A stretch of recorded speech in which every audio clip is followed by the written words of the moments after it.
is God the one who gave us absolute morals? In this video, we dive into the idea, did God give us it through Christianity? So make sure to watch till the end because I have a Bible verse that will tie all of this together and you will know how to answer this question. Let's get into it. Idea that there exists a God who has created humanity and has given him sufficient logic to fathom the laws with which God has structured the universe. Now, this is not in any way a given. The idea that there is a single creator who has fashioned the entire cosmos and who has structured it by laws, and that we know from the evidence of the original covenant and then the new covenant that he is happy to submit himself to laws, even though, of course, he reserves the right to exact miracles if he wants to. Nevertheless, this is an understanding of how the universe functions that facilitates what by the 19th century, for instance, will come to be called science. Now, Tom, now come on. Look, firstly, hold on. All right, and then again, if we go back to the Carolingian age, again we have a Renaissance, because this again is structured by the idea of Alcuin and the sponsorship of education, that learning is part of the fabric of that God has given humans. And again, it's this kind of humanist idea that all of wisdom is there to be absorbed. So these are the idea that there is a single Reformation is as big a mistake as assume that there is a single Renaissance is as big a mistake as assume that there is a single Reformation. Right. There are many Reformationes over the course of Christian history, because this idea that society has to be remade, that the people who've walked in darkness have to be brought to see a great light, that the world has been lost to superstition and idols must be overthrown. This is part of the core narrative. It's part of the core myth making of Christians right from the beginning. It's what fuels the conversion of Europe in the early Middle Ages. It's what underpins the great process of Reformatio initiated by the papal reformers in the 11th century, this idea that all of Christendom can be refashioned. It's certainly a fundamental part of the Reformatio, of the Reformation, when it's the Catholic Church that becomes the object that gets cast as the object of superstition. And we've seen the same cycle happening with the Enlightenment, where it's Christianity itself that comes to be cast. But it's still a Christian narrative that is being exemplified, even if it's for overtly anti-Christian reasons. Let's try and get this right, okay? So the development of schools of higher learning in the medieval period was a rediscovery. After all, as I said earlier, for nearly 1,000 years, from the institution of the schools of Athens in the 5th century, a university system in all but name existed, schools of higher education. They were closed by a Christian emperor in 529 in Athens, and it took some time before the necessity of a more advanced education, or even indeed any education, to come back into the picture. The medieval universities were law, medicine, and theology. This was because the growing centralization of power required bureaucrats, required educated people who could write, who could manage taxation, who could run a kingdom. So this wasn't just a matter of trying to understand God's plan for the universe.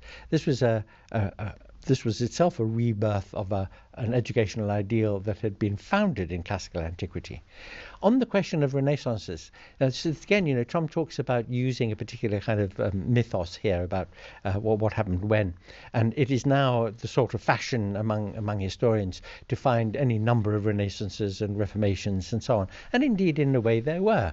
But let us remember that Petrarch is the person who made a very explicit claim to the effect that his age was the one in which they had rediscovered and were bringing back into the light the great values that had been suppressed and lost during the darkness of the period that he described as the age between, the Middle Age, the medieval period. So this was a self-conscious recognition by people like Petrarch and all those who therefore went mad looking for manuscripts and digging in old library collections and so on in order to get manuscripts who had back. written the texts that were found in these Yes, libraries, indeed. and where do were these they libraries indeed? exist? I have not denied, and you didn't read out the little bit of the thing where I said that later on we owe some thanks that the little that did remain of classical literature was preserved for us by monks later on. We won't go back to that argument. We've just got a little time to conclude our discussion, and what I do want to finally land on is right up to date, really, is what you really represent today, Anthony, which is the modern incarnation of humanism, particular kind of secular atheistic sort of humanism. When I've seen you speak on this and what you write about in the book really makes it look as though it's sort of a given that once we simply recognise who we are as humans, we will inevitably treat each other with dignity, with respect, with equality and so on. We don't need Christianity, as it were, to give us those values. They would have at some level come to us by simply using our reason and intellect and so on. Whereas Tom, in his book, says, well, the Beatles, if you like, were the pop equivalent of the humanists of the 60s. All you need is love. John Lennon's, hymn to secularism, imagine there's no heaven, imagine there's no religion, we'll all be a wonderful brotherhood of man. And again, his point is they simply miss the point that all of that is utterly steeped in the Judeo-Christian ethic that their culture comes out of. It's impossible to escape that. Humanists are essentially Christians, but they've simply rejected the kind of supernatural elements of what Christianity gave them. What's your response overall to that? And then we'll have Tom come Well, back. I mean, it's just an assertion which has no. It fails to recognise that the mind, the ethical mind of Europe, the whole framework of its concepts, its very vocabulary, comes to us from classical antiquity.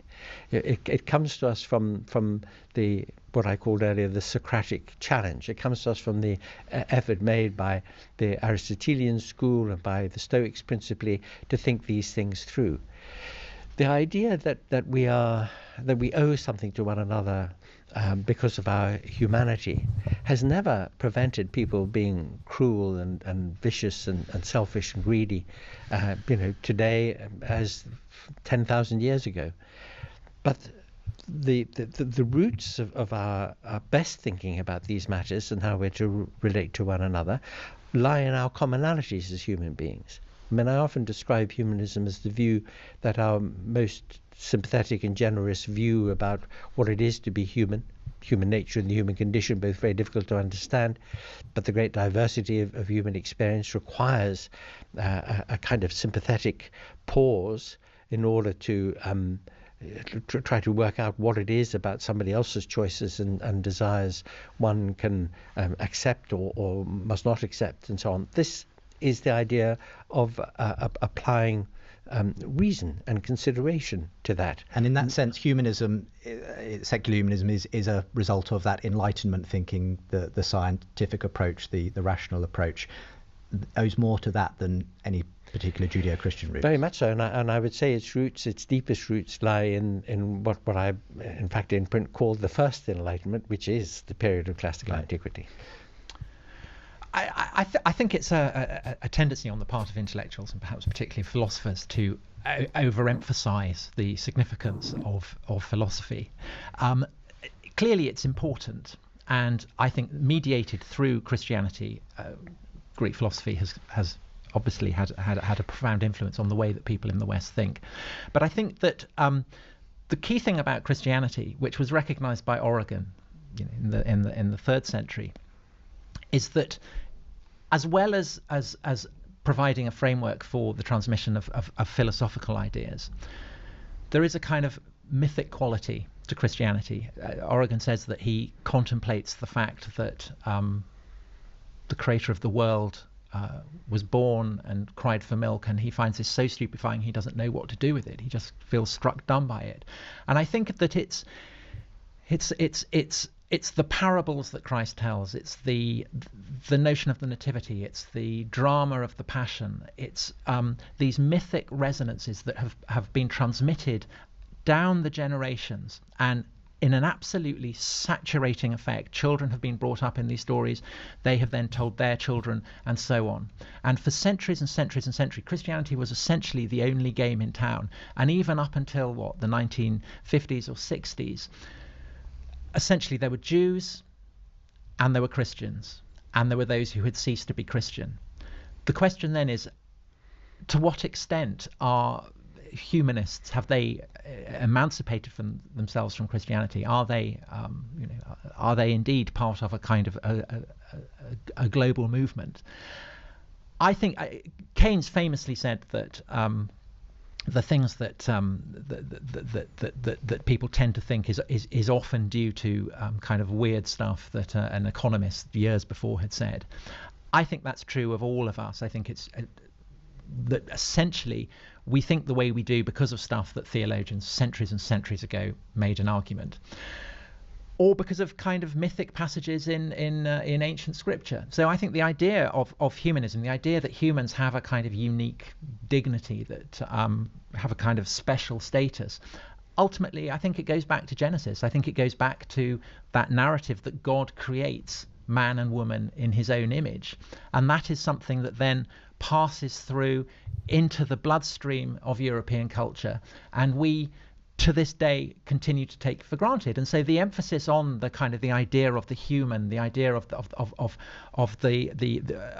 human rights and the values and the dignity of humanity, I think that this is a deeply Western and therefore a deeply Christian idea. And as kind of illustrated, have you ever been so consumed with yourself where you only think about yourself, only your needs, no one else's needs, because you're so just trying to fix yourself, you're just trying to find happiness? And if you could find happiness, you could be happy because you're focused on yourself. And that's all what it comes down to. You know what that sounds like? Depression. Depression is where you only think about your problems, only think about your needs, all the bad things that happened to you in the past, and you just can't get over it. You're stuck thinking about yourself. And that's essentially what humanism is, in my opinion. You're thinking about yourself. It's only you, when only you decide what brings you happiness. You decide who's God. You decide what you should do and how you should live, because you're living for yourself. You're worshiping yourself. That's your God, yourself. And that's dangerous. I'm not saying that humanism's people are evil and that's awful, but saying that it's dangerous and it's not a satisfying life. It's not at all. When you decide you look outside of yourself and you try to help other people, you serve other people, that's when you find happiness and fulfillment. So when you look to Jesus, a relationship to him, that's something outside of yourself, that's what brings you most fulfillment. So I encourage you guys to go to Jesus today. And now I have a Bible verse that will tie all of this together. 2 Corinthians 3:3 says, "Clearly you are a letter from Christ showing the results of our ministry among you. This letter is written not with pen and ink, but with the Spirit of the living God. It is carved not on tablets of stone, but on human hearts." So amazing. So go to Jesus today. In the link in the description, you could decide to follow Jesus for the first time. It'll walk you right through that. So I encourage you to do that today. Thank you guys so much for watching. I encourage you to put Jesus first. Comment down below your thoughts on this, whatever that may be. And please like this video and subscribe. And you guys might like this video here.